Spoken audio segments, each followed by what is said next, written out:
നമസ്കാരം. ഒളിവിൽ കഴിഞ്ഞിരുന്ന ഷിംജിതയെ അറസ്റ്റ് ചെയ്ത് പോലീസ് ജയിലിലേക്ക് കൊണ്ടുവരുന്ന വീഡിയോ ആണ് ഈ കാണുന്നത്.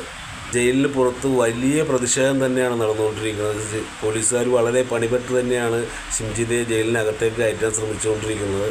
ഒളിവിൽ കഴിഞ്ഞിരുന്ന ഷിംജിതയെ വടകരയ്ക്ക് അടുത്തൊരു വീട്ടിൽ നിന്നാണ് അറസ്റ്റ് ചെയ്തതെന്നാണ് അറിയാൻ കഴിഞ്ഞത്. വനിതാ പോലീസുകാരടക്കം മഫ്തിയിലെത്തിയാണ് പ്രതിയെ അറസ്റ്റ് ചെയ്തത്. ദീപകിൻ്റെ അമ്മ തിങ്കളാഴ്ച രാവിലെ സിറ്റി പോലീസ് കമ്മീഷണർക്ക് പരാതി നൽകിയിരുന്നു.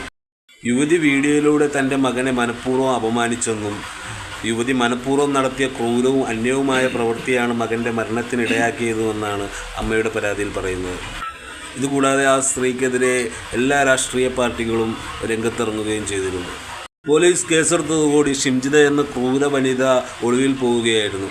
ഇവർ സംസ്ഥാനം വിട്ടതായും സൂചനകളുണ്ടായിരുന്നു. പ്രതി മുൻകൂർ ജാമ്യാപേക്ഷയുമായി കോടതിയെ സമീപിച്ചു. ഇതിന് പിന്നാലെയാണ് ബുധനാഴ്ച ഉച്ചയോടെ ഷിംജിതയെ പോലീസ് അറസ്റ്റ് ചെയ്തത്.